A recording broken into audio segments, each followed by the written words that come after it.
Bismillahirrahmanirrahim. Assalamualaikum warahmatullahi wabarakatuh. Saya Andi TDNS ABMM. Kembali pada kesempatan kali ini.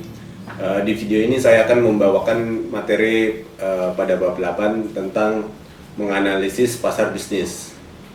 Nah, sebelum masuk ke materi, adapun tujuan dari video ini ialah salah satu pedoman untuk membantu mahasiswa dalam pembelajaran dengan tujuan mampu mengetahui perbedaan pasar bisnis dengan pasar konsumen, kemudian mengidentifikasikan faktor utama yang mempengaruhi pembelian bisnis, kemudian menyebutkan dan menetapkan langkah-langkah dalam proses pembelian bisnis, kemudian membandingkan pasar institusional dan pemerintah, serta menjelaskan bagaimana pembeli, lembaga, dan pemerintah memutuskan pembelian bisnis.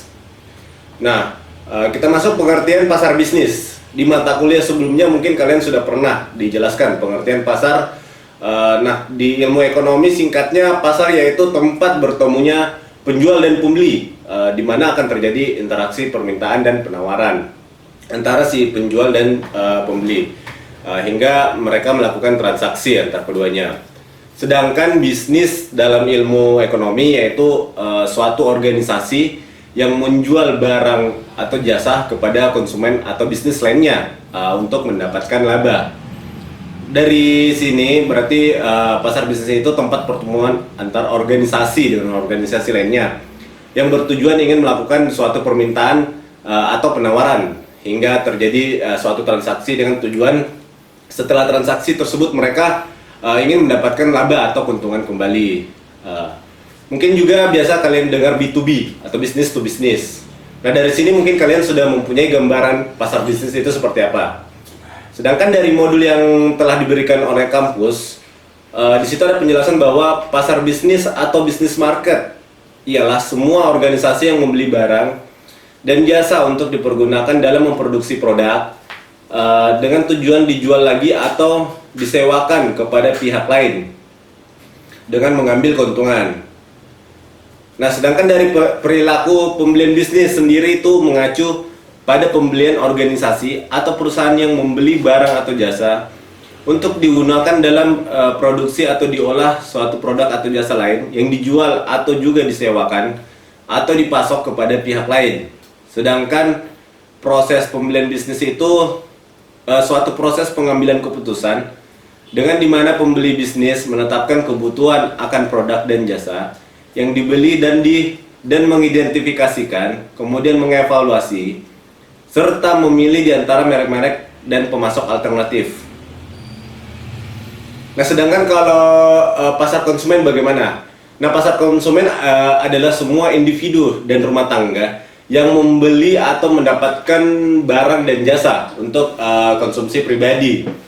Bukan untuk dijual, namun untuk diproses lebih lanjut, atau artinya pasar ini biasanya yang kita temukan di sekitar kita, ya biasanya mereka tujuannya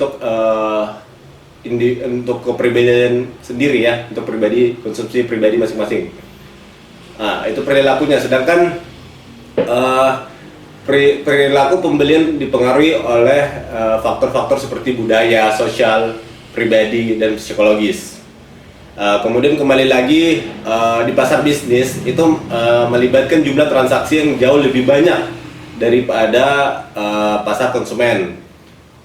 Seperti kalau pasar bisnis mereka membeli produknya itu jumlahnya dengan besar, otomatis nilai nilai transaksi yang dihasilkan itu lebih besar dibandingkan di pasar konsumen.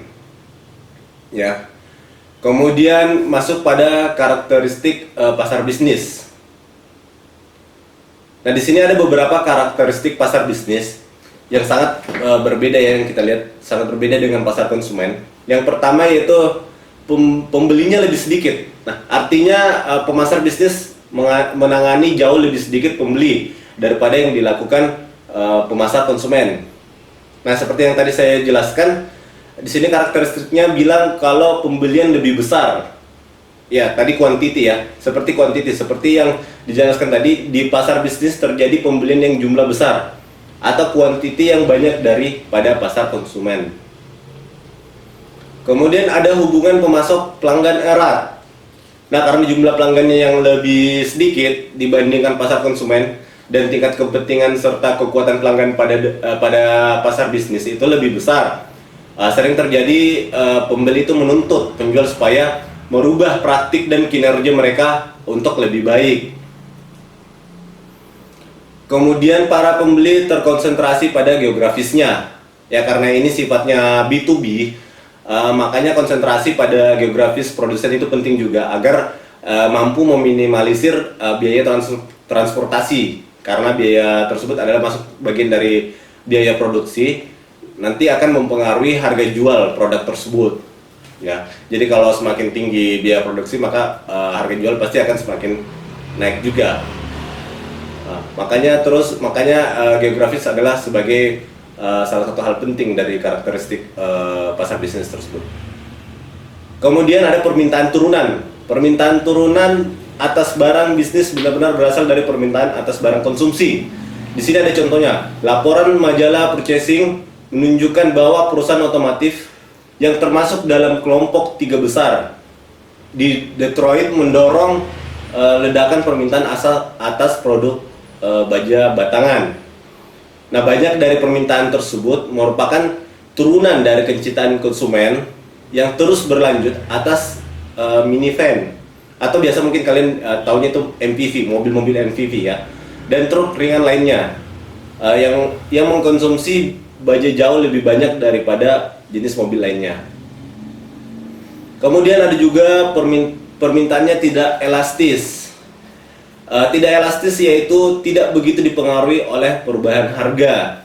Nah, di sini ada contohnya seperti pembuat sepatu kulit. Nah, dimana kalau misalkan harga kulit itu semakin rendah, itu tidak akan mempengaruhi pembelian yang semakin banyak, atau sebaliknya. Jika harga kulitnya naik, si pembeli juga tidak akan mengurangi pembelian kulit, karena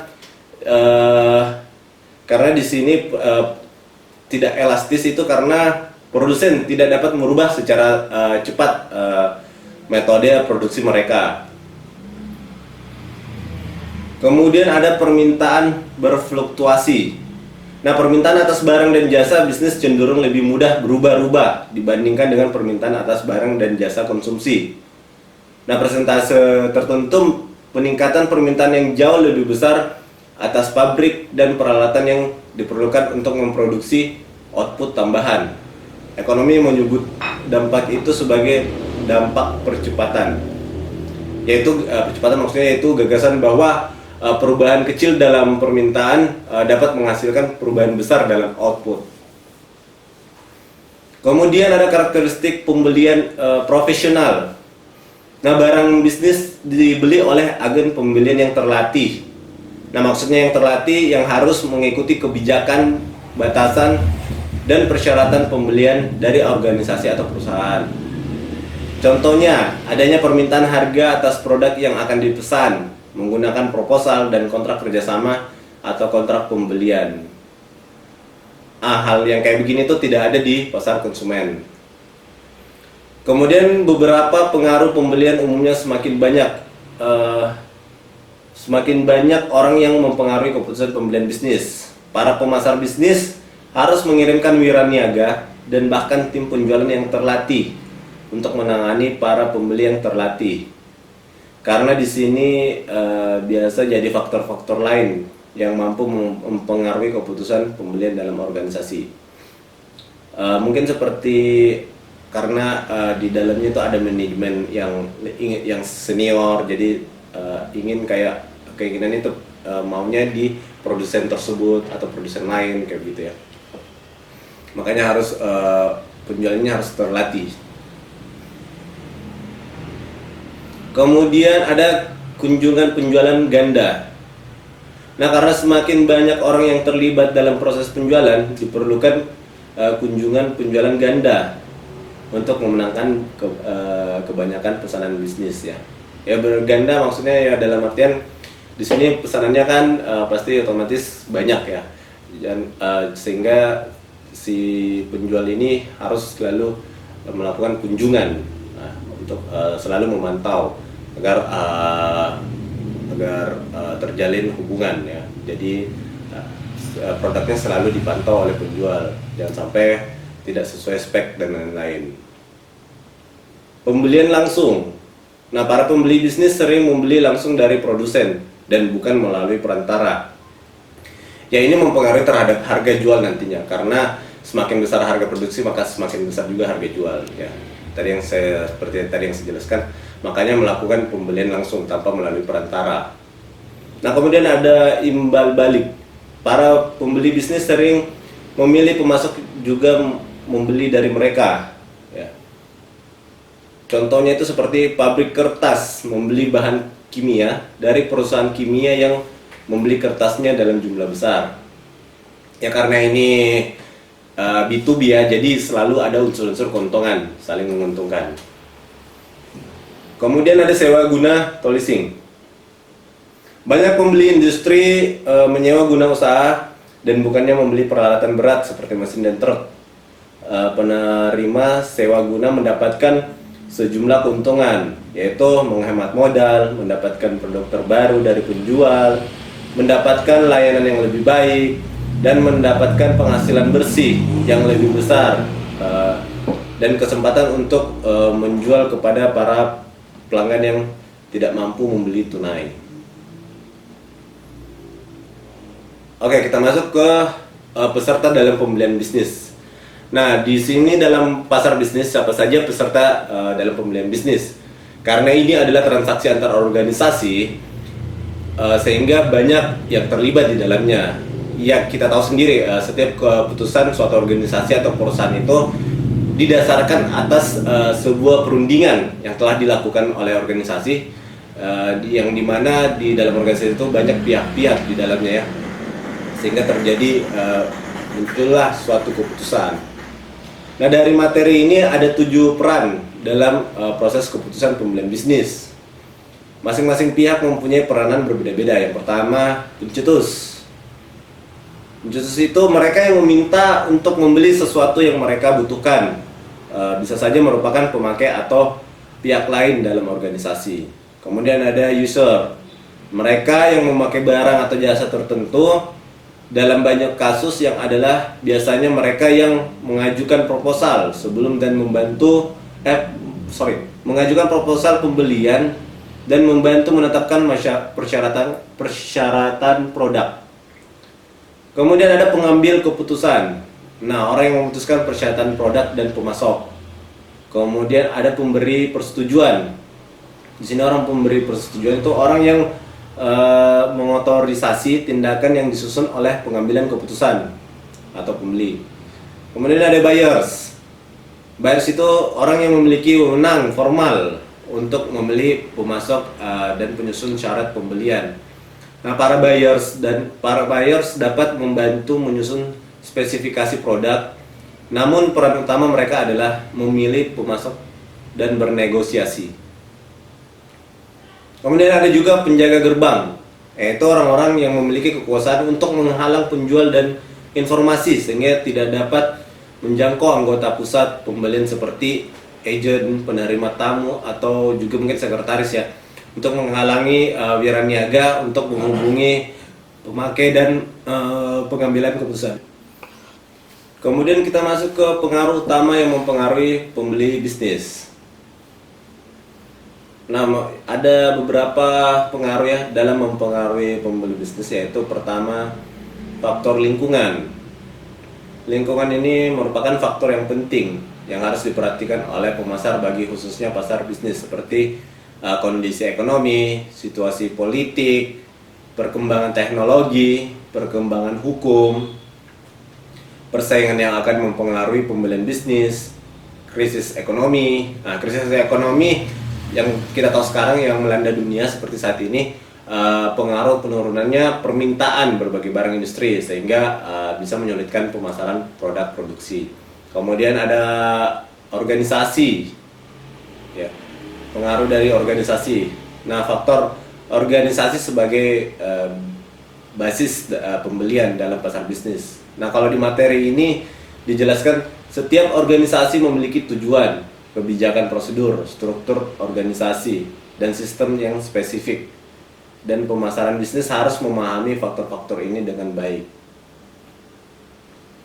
Kemudian ada faktor antar pribadi. Hubungan antar pribadi dalam organisasi mempengaruhi dalam proses pembelian, yang utamanya itu menyangkut budaya dalam relasi sosial pada organisasi. Nah, apakah hubungan antar pribadi ini secara egaliter ataukah memiliki jarak kuasa yang tinggi sehingga antar satu dengan yang lainnya itu memiliki batasan psikologi dalam berinteraksi. Kemudian ada wewenang individu. Di sini memiliki jiwa yang profesional, itu akan lebih mudah memberikan penawaran dibandingkan yang penuh pertimbangan. Ya, memiliki kemampuan proaktif juga penting dalam hal ini agar bisa mengambil keputusan di yang misalkan biasa tiba-tiba ada sesuatu hal yang tidak pernah disangka ya di dalam menghadapi suatu organisasi. Nah, pentingnya kemampuan proaktif ini agar bisa mengatasi pada saat di lapangan. Selanjutnya mengenai tahap-tahap dalam proses pembelian. Karena ini seperti yang baru saya jelaskan dari karakteristik pasar bisnis, terdapat tadi ada transaksi yang besar, kemudian ada karakteristik hubungan pemasok dan pelanggan yang erat dan lain-lain. Kemudian peserta yang terlibat dalam proses pembelian bisnis ini juga banyak yang terlibat, sehingga dalam proses pembelian pun memiliki banyak tahap-tahap dibandingkan dengan pasar konsumen. Nah, di sini ada yang akan saya jelaskan sesuai materi yang ada. Ini secara umumnya ya. Biasanya tahap-tahap proses pembelian di pasar bisnis itu kembali lagi ke organisasi atau perusahaan masing-masing yang terlibat ya. Biasanya bagaimana tahap-tahap mereka itu sesuai kesepakatan saja ya antara kedua belah pihak. Kalau dari materi di sini ada deskripsi kebutuhan umum. Pembeli menetapkan karakteristik umum dan kuantitas barang yang dibutuhkannya. Biasanya kalau produknya yang rumit, pembeli harus bekerja sama dengan pihak lain seperti insinyur, seperti menentukan keandalan, daya tahan, dan harga. Dari sisi pemasar, bisnis membantu dari kalau segi pemasar ya, bisnis membantu pembeli dengan menjelaskan produknya benar-benar sesuai dengan karakteristik yang dibutuhkan. Kemudian pencarian pemasok. Di sini pembeli berusaha mengidentifikasi pemasok yang paling tepat melalui direktori perdagangan atau kontak dengan perusahaan lain, iklan dagang, pameran dagang, dan internet. Kemudian tadi setelah diidentifikasi pemasok, kemudian si pemasok ini mengumpulkan proposal. Ya karena tadi yang saya jelaskan di sini tuh pembelinya sedikit, makanya karakteristiknya itu si pemasok ini bersaing dengan pemasok lainnya. Jadi harus mengumpulkan proposal atau penawaran. Seperti isi proposalnya itu spek-spek produknya, kemudian sistem kerjanya seperti apa, kemudian harga ya. Nah, itu jadi nanti bahan pertimbangan dari pembeli. Nah, kemudian pemilihan pemasok. Nah, setelah tadi dikumpulkan proposal dari para pemasok, kemudian pembeli itu menentukan ya siapa yang akan menjadi vendor mereka. Biasanya itu ada ini ya, biasanya misalkan dari 10 pemasok itu dicek dulu berkas-berkasnya. Biasanya awalnya itu pengumpulan berkas-berkas ya, seperti berkas perusahaan dan lain-lain. Setelah itu di-sharing lagi, kemudian terdapatlah seperti misalkan 3 besar dari perusahaan tersebut. Kemudian dilakukan lagi analisa ya, sehingga sampai betul-betul menentukan vendor yang cocok untuk diajak kerjasama oleh si pembeli. Kemudian masuk ke spesifikasi pesanan. Nah, pada tahap ini setelah memilih para pemasok, kemudian merinci spesifikasi teknis seperti jumlah yang dibutuhkan, waktu, garansi, dan lain-lain. Mungkin hingga sampai dengan kontrak. Ya. Kemudian yang terakhir tinjauan kinerja. Nah, setelah itu yang terakhir ini pembeli secara periodik mengkaji kembali kinerja pemasok yang tadi dipilih, apakah sesuai spek atau kriteria yang disepakati untuk menentukan layak tidaknya pemasok digunakan kembali atau melakukan penambahan pembelian atau mungkin menghentikan hubungan kerjasama antara si pemasok dan pembeli. Ya, itulah tahap-tahap secara umum dalam proses pembelian di pasar bisnis. Ya, yang sangat jauh berbeda ya dengan tahap di pasar konsumen. Nah, masuk pada pembahasan akhir yaitu membandingkan pasar institusi dan pemerintah. Nah, kalau pasar institusi itu adalah pasar yang memfasilitasi masyarakat yang mereka pelihara seperti rumah sakit, sekolah, dan institusi lain. Di sini ada contoh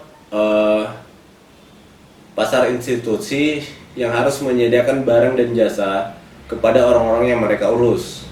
Nah, banyak dari organisasi-organisasi ini memiliki anggaran yang rendah dan kelompok pelanggan yang captive. Misalnya, rumah sakit harus memutuskan kualitas makanan yang dibeli untuk pasien. Nah, tujuan pembelian di sini bukan laba. Ya, beda seperti halnya yang sebelumnya ya. Karena makanan disediakan sebagai bagian dari keseluruhan paket layanan. Minimalisasi biaya juga tidak menjadi tujuan tunggal, karena makanan yang buruk akan menyebabkan pasien mengeluh dan merusak reputasi rumah sakit.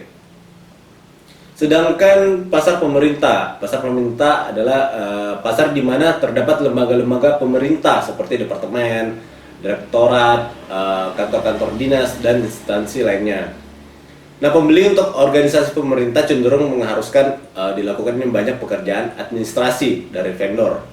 Mereka kan lebih menyukai penawaran terbuka serta perusahaan yang berasal dari domestik atau lokal. Pemasok harus bersiap menyesuaikan penawaran mereka dengan kebutuhan dan prosedur khusus yang ditemukan di pasar lembaga dan pemerintah. Nah, organisasi pemerintah umumnya itu mengharuskan pemasok untuk mengajukan penawaran. Nah, kemudian biasanya pemerintah memberikan kontak kepada yang mengajukan penawaran yang terendah dan sesuai kriteria yang telah ditentukan oleh lembaga pemerintah yang bersangkutan. Ya. Mungkin itu saja dari saya. Sekian. Wabillahi taufiq wal hidayah. Wassalamualaikum warahmatullahi wabarakatuh.